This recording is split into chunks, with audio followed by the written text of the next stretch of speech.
Assalamualaikum warahmatullahi wabarakatuh. Kembali lagi bersama saya Sas Fishing Official. Semoga kalian dalam keadaan sehat selalu dan diberikan rezeki yang melimpah dan dihindarkan dari wabah penyakit yang melanda dunia saat ini. Sedikit klarifikasi dari saya, untuk beberapa minggu ini kita tidak ada buat konten, dan untuk malam ini saya mencoba untuk menyampaikan beberapa hal, yaitu pengalaman pribadi saya yang disebut nggak jauh-jauh lah dari memancing, tapi kondisi yang berbeda saat memancing, tapi ada selingan horornya. Dan untuk kawan-kawan yang merasa kecewa tidak kenapa tidak mengupload, saya sudah berusaha mencari tempat spot yang bagus, tempat casting yang bagus, dan tempat memancing yang bagus. Cuman dalam keadaan sekarang di mana-mana hujan, di mana-mana banjir, jadi ya sulit untuk menemukan spot-spot yang bagus. Adapun dapat 1 ekor 2 ekor dan itu tidak memungkinkan untuk dibuatkan konten. Jadi untuk saat ini kita coba menceritakan pengalaman saya pribadi dan seorang teman saya. Sebenarnya teman saya ini yang mengalaminya, tapi jangan berkecil hati atau kecewa lah. Kita nanti pasti bakal mencari tempat-tempat spot yang lebih bagus lagi, tempat-tempat mancing yang lebih bagus lagi.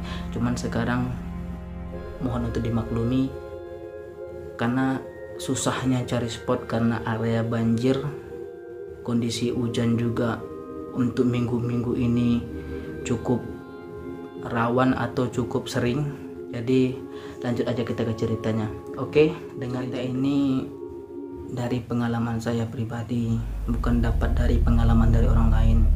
Jadi saya bersama satu teman saya berencana mau mancing di sebuah danau, di mana danau ini adalah berada sekitar 300 meter sampai 500 meter dari tempat tinggal saya pribadi. Jadi teman saya ini anggap aja lah namanya Putra.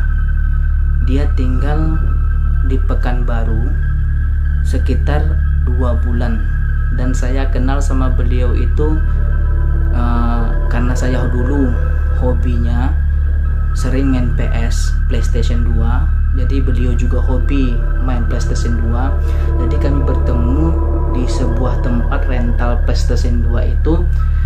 Ya karena sering bermain-main dan sering jumpa, akhirnya kita kenalan. Dan tidak lama kemudian kita tiba-tiba dekat. Dan dekat itu ya sesama sehobi dan tidak mengganggu satu sama lain. Apa salahnya kita setiap jumpa terus bersama, jumpa bersama terus, dan tidak ada putus-putusnya gitu. Jadi kawan saya Putra ini merasa jenuh. Udah 1 bulan kenal, udah 1 bulan kenal sama saya. Jadi setiap harinya main PS, pulang sekolah dia juga pulang kuliah main PS. Jadi dia merasa bosan. Jadi coba mengajak saya, karena saya tinggal yang di Pekanbaru, berdomisili di Pekanbaru. Jadi diajaknya saya untuk coba refreshing yang lain lah, karena jenuh lah, karena main PS terus tiap hari gitu kan. Jadi di lain sisi saya juga hobi memancing. Jadi saya cobalah ajak memancing kawan saya yang baru ini, baru saya kenal 1 bulan. Saya coba dia ajak memancing dan dia mau. Dan untuk areanya juga, areanya danau buatan dan tidak jauh dari rumah saya, sekitar 300 meter tadilah. Singkat cerita, kita persiapkanlah semuanya dari jam 2 siang sampai jam 4 sore. Kita persiapkanlah semuanya untuk persediaan, mulai dari minum, cemilan, terutama umpan dan pancingnya. Kebetulan kami cuma hanya bawa 2 pancing di situ. Dan semoga aja malam itu dapat mengubah rasa jenuh kami dan memberikan heavy fun yang lebih dari bermain sebuah PlayStation. Jadi malam pun tiba. Kami berjanji pada saat itu mancingnya setelah sholat maghrib, namun molor. Jadi molornya sampai setelah isya. Sampai kami ke lokasi pancing itu sekitar jam 8 malam. Dan kami melihat di pinggir-pinggir danau itu banyak yang memancing. Dan dari kabar cerita pada saat itu tuh banyak udang. Pada musim itu banyak udang dan musim juga di sana ikan patin. Jadi kami tanya-tanya di sebelah dari kami memancing itu, bapak-bapak udah dapat patin 1 ekor dan juga udang ada 5 ekor. Dan kami memancing situ tuh mencari tempat yang sedikit jauh dari keramaian lah, biar lebih happy, lebih tersalurkanlah perasaan, jadi nggak terlalu canggung jika lo bercanda-bercanda sama kawan. Jadi pada saat itu tuh kami mancing di bagian dekat pohon gede, dan dari pemancing yang lain itu sekitar 10 meter. Jadi kami coba pasang umpan dan pasang starlet juga karena mancingnya malam kan. Jadi coba kita lempar, dan setengah jam kemudian saya dapat ikan sekitar 2 ekor di situ. Jadi si putranya belum dapat ikan, dan di situ dia mencoba untuk pindah lokasi. Dan dari pindah lokasi itulah dia dapat, bukan gangguan sih, tapi tibanya teguran lah, entah dari siapanya, entah siapa tadi yang datang. Cuman itu kayaknya sebuah teguran untuk dia agar berhenti mancing dan pulang ke rumah. Singkat cerita, jam sudah menunjukkan jam 10 malam, dan bapak-bapak yang di pinggiran danau yang sudah dari awalnya memancing tadi sudah mulai pulang ke rumahnya masing-masing.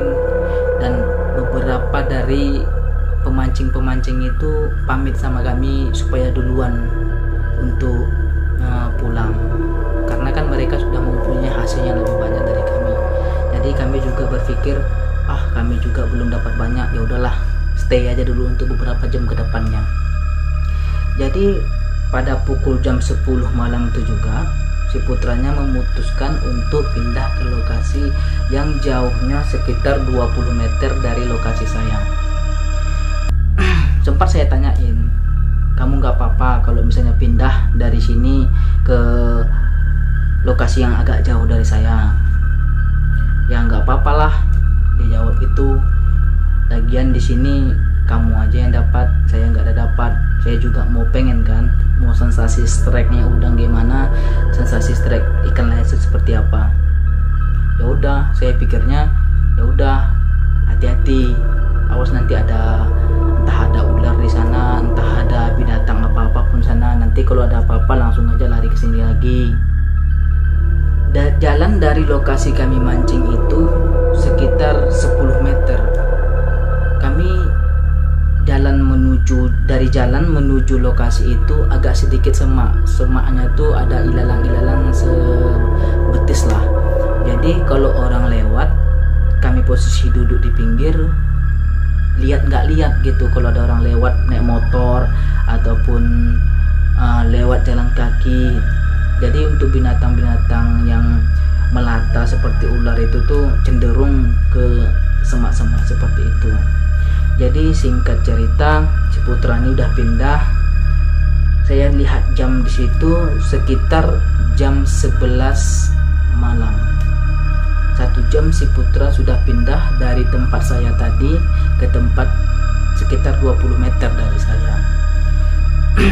Jadi saya tiba-tiba mendengar bahwasanya dia itu kayak ngomong sama seseorang, tapi saya positif thinkingnya kayak gini, mungkin dia lagi teleponan atau lagi minta